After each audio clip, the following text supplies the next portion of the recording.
اعوذ باللہ من الشیطان الرجیم بسم اللہ الرحمن الرحیم والبدن جعلناها لكم من شعائر الله لكم فيها خير فاذكروا اسم الله عليها صواف فإذا وجبت جنوبها فكلوا منها وأطعموا القانع والمعتر كذلك سخرناها لكم لعلكم تشكرون لن ينال الله لحومها ولا دماؤها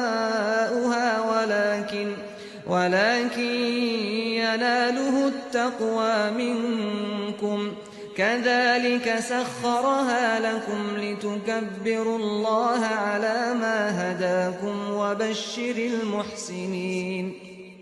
اونٹ کی قربانی میں بھی تم میں سے کسی کو تردد نہیں ہونا چاہیے، اس لیے کہ قربانی کے اونٹوں کو ہم نے تمہارے لیے شاعر الہی میں شامل کیا ہے، ان میں تمہارے لیے بڑے خیر ہیں، سو ان کو صف بستہ کر کے ان پر بھی اللہ کا نام لو، پھر جب قربانی کے بعد وہ اپنے پہلوؤں پر گر پڑیں تو ان میں سے خود بھی کھاؤ اور ان کو بھی کھلاؤ جو محتاج ہیں مگر کنات کیے بیٹھے ہیں، اور ان کو بھی جو بے قرار ہو کر مانگنے کے لیے آ جائیں۔ ان جانوروں کو ہم نے اسی طرح تمہارے لیے مسخر کر دیا ہے تاکہ تم شکر ادا کرو۔ اللہ کو نہ ان کا گوشت پہنچتا ہے نہ ان کا خون، بلکہ اس کو صرف تمہارا تقوی پہنچتا ہے۔ اسی طرح اللہ نے ان کو تمہارے لیے مسخر کر دیا ہے تاکہ اللہ نے جو ہدایت تمہیں بخشی ہے اس پر تم اللہ کی بڑائی بیان کرو۔